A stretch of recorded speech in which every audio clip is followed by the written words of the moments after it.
શું તમારું બાળક 5 થી 6 વર્ષની વધારે ઉંમરનું છે અને thumb sucking, finger sucking, leap biting જેવી હેબિટથી હેરાન થાય છે અને એઝ અ પેરેન્ટ તમે ઇનફ હેલ્પ કરી ચૂક્યા હોવા છતાં પણ બાળક આ એક્ટિવિટી છોડતું નથી, તો આ વિડીયો સ્પેશિયલી તમારા માટે છે. હું છું ડૉક્ટર સુધી દંતવત્રી, ડેન્ટલ ક્લિનિકમાં તમારું સ્વાગત છે. થોટફુલ થર્સડેના આજના વિડીયોમાં આપણે બાળકને કેવી રીતે આ હેબિટ્સમાંથી બહાર લાવી શકાય એના વિશે વાત કરીશું. જનરલી 5 વર્ષની ઉંમર સુધીમાં બાળક આ એક્ટિવિટી જાતે જ છોડી દેતું હોય છે, કેમ કે સેલ્ફ લિમિટિંગ છે. જેમ જેમ બાળક સ્કૂલમાં જાય એમ જાતે જ છોડી દે છે, છતાં પણ નથી છોડતું. તો આપણે બાળકને એની સાથે ઇન્વોલ્વ થઈને આ એક્ટિવિટીઝમાં મદદ કરીએ તો ડેફિનેટલી હેલ્પ થઈ શકે છે.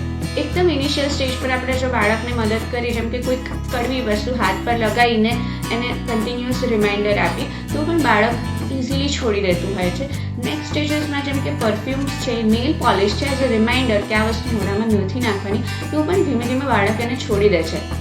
બાળકને મિટન્સ કે તો હેન્ડ ગ્લવ્સ પહેરાઈ શકાય છે.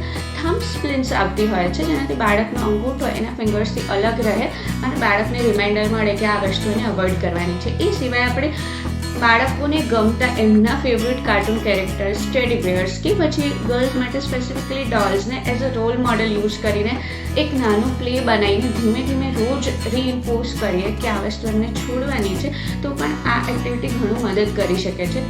બાળકોને જનરલી ગુસ્સો કરીને કે પછી એના મોઢામાંથી અંગૂઠો ચૂસતું હોય ત્યારે જબરજસ્તી ખેંચીને બહાર કાઢવા કરતાં એને ધીમે ધીમે એ એક્ટિવિટીમાંથી બહાર કાઢીને બોર્ડ ગેમ્સ છે, ક્યાં તો એવી બીજી ઘણી બધી એક્ટિવિટીઝ, પેઇન્ટિંગ છે કે ક્લે મોડેલિંગ છે, એ આપવું જોઈએ જેમાં એના હાથનો મેક્સિમમ યુઝ થાય અને બાળક ટીવી કે કોઈ પણ જાતની સ્ક્રીન્સ ન યુઝ કરે કે પછી કાર ડ્રાઇવિંગના ટાઈમમાં બચ્ચું પાછળની સીટ પર બેઠું હોય ત્યારે લેઝી મૂડમાં અંગૂઠો લે કે એની ફિંગર્સ લે, એ વસ્તુ સ્પેસિફિકલી ખાસ અવોઇડ કરવી જોઈએ.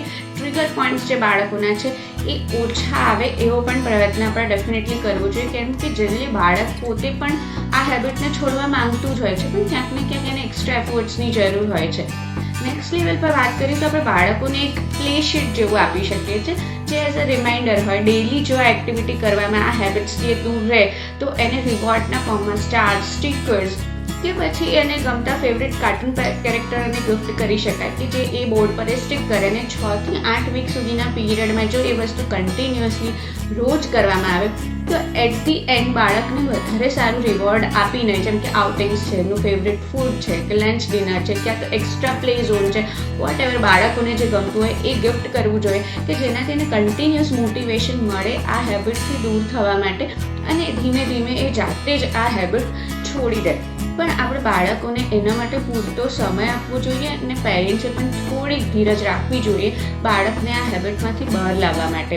આ બધું કર્યા પછી પણ જો બાળક નથી જ છોડતું હેબિટ, ત્યારે પછી ડેન્ટિસ્ટની હેલ્પ ડેફિનેટલી લેવી જોઈએ.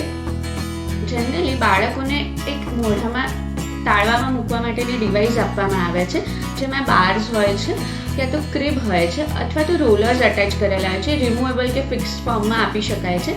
6 થી 8 વીકના ટાઈમ પીરિયડ દરમિયાન જે જનરલી પેશન્ટના બાળકને મોઢામાં મૂકવામાં આવે અને પછી એ બાળક ત્યાં આગળ અંગૂઠો કે આંગળી નથી મૂકી શકતું હતું અને પછી ધીમે ધીમે એ હેબિટ છૂટી જતી હોય છે. આ બધી જ વસ્તુ એક્સ્ટ્રીમ સ્ટેજમાં જ બને ત્યાં સુધી કરવી જોઈએ. ડેન્ટિસ્ટની હેલ્પ પણ કામ ન લાગે અને એ પછી પણ જો બાળક ખૂબ વધારે ક્રેન્કી થઈ જાય, ગુસ્સો કરે અને કોઈ જ રીતે હેબિટ છોડવા નથી તૈયાર, ત્યારે લાસ્ટ ઓપ્શન તરીકે સાયકોલોજીકલ હેલ્પ બાળક માટે લેવી જોઈએ કે જે બાળકના ડીપ રૂટેડ પ્રોબ્લેમને શોધે અને આપણે એના પર વર્ક કરીએ, જેનાથી બાળક આ એક્ટિવિટીમાંથી ડેફિનેટલી બહાર આવી શકે છે. I hope you like this topic and our discussion. I'll see you on next Thursday with few more interesting topics. Till then, stay tuned. Bye-bye.